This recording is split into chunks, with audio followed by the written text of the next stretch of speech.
I'm Nick Walters, and this is your afternoon Houston Sports Flash. Texans All-Pro defensive end J.J. Watt will miss 6 to 10 weeks after undergoing back surgery for a herniated disc. Watt's status for Week 1 versus the Bears on September 11th is up in the air.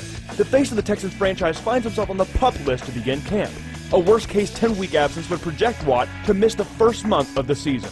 Texans training camp kicks off on Sunday, July 31st. In other news around the NFL, the Cowboys' 4th overall draft pick Ezekiel Elliott is under investigation by the NFL for domestic abuse.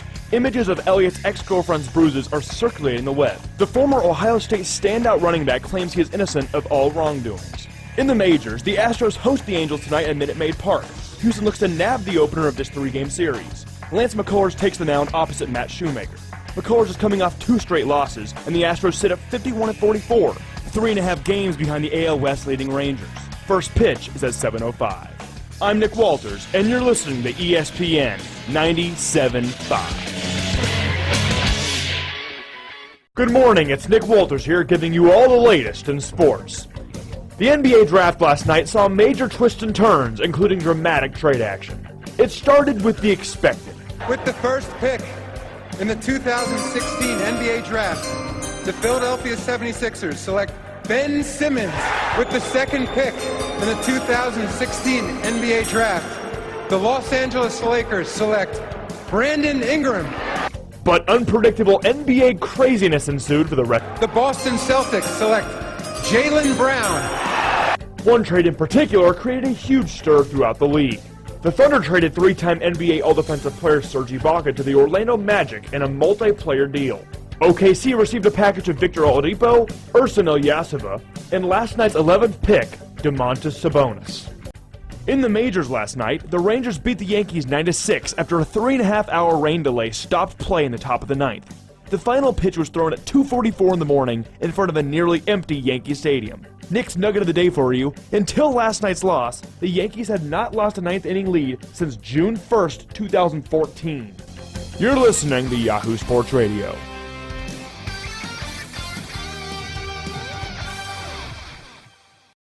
From the turf to the hardwood, catch Syracuse basketball on the Carrier Dome tonight for an exhibition match versus Indiana at 7 o'clock. The Orange are ranked 19th in the AP poll heading into this season. The Hoosiers, meanwhile, sit at 11th in the ranks. Jim Boeheim's 39th Syracuse basketball team gets their season started at Colgate on November 11th. Syracuse's men's soccer team hosts Pitt tomorrow night to begin the ACC tournament. Syracuse heads into the match as heavy favorites, ranked 11th, while Pitt is ranked 175th. The Orange come off a 1-1 tie against 9th-ranked Wake Forest. The winner of Wednesday's match will go on to play Clemson on Sunday. The World Series heads back to Cleveland tonight with the Cubs down 3-2 on the series. The Cubs saved their season Sunday with a 3-2 win, but face elimination yet again. Jake Arrieta and Josh Tomlin take the mound tonight with the Commissioner's Trophy on the line. First pitch is at 8. I'm Nick Walters, WAER Sports. Is it conceivable to think that possibly the greatest running back of our generation has just played his last game in purple and gold? It would be awfully controversial for Viking fans if it happened, but they might just pull that plug. You talk about that money. You talk about his injuries in the past. You talk about his inefficiency in the offense that Teddy Bridgewater runs. When you have a quarterback who does not want to run with an I formation, where AP has excelled his entire career, this could be a new time for the Vikings. And although, like I said, it would be awful, everyone would hate it because it's Adrian Peterson. He's one of the best running backs in football, even at his age right now. But this could be a turning point for the Vikings. You see aged running backs being traded off and being picked up by these other teams. Say Frank Gore with the Colts, Arian Foster with the Dolphins. Teams are willing to take shots on talented running backs who are aged. And Adrian Peterson is just that. You mentioned that Teddy Bridgewater doesn't like to run that typical offense that Adrian Peterson has excelled in, the 7-time Pro Bowler that he is, but the guy led the league in rushing yards last year with Teddy Bridgewater. So I don't see the correlation there. In his offense, Yeah? when you saw last year, what happened with AP at the beginning of the year? I don't remember. AP stunk. He was terribly inefficient, and he had awful games. What happened then? Well, that stretch was because they were running read option plays. They were running plays out of the shotgun, something that AP does not like doing. He's never liked to do it. He's never been that type of back. Norv Turner then decided, you know what? You're AP. Let's make you successful. They went to the I formation. All of a sudden, AP was great, but you saw Teddy Bridgewater's performance dip for the rest of the entire year. That was the correlation that happened all year long. And Norv Turner is afraid, in my mind, that that's going to continue. AP tried to work with the shotgun formation this offseason. Totally get it. But at this point, you might lean on a back like, say, Jerick McKinnon, who has proven that he can work and be efficient in an offense with a quarterback who lines up in the shotgun and throws out of that. Like I said, AP's a great running back, and he's the best player in Vikings history. And he's one of the most, if not the most loved player in Vikings history, in that franchise. The fans still, if he was cut or if he was traded, it would be a madhouse. But A lot of big butts.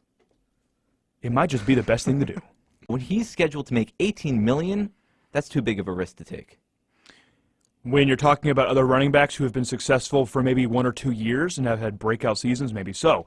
But with AP, who's been coveted, who's been an elite running back in the NFL for a decade, and who has broken the 2,000-yard barrier with Christian Ponder as his quarterback. That happened after an ACL tear, like you said. Mm-hmm.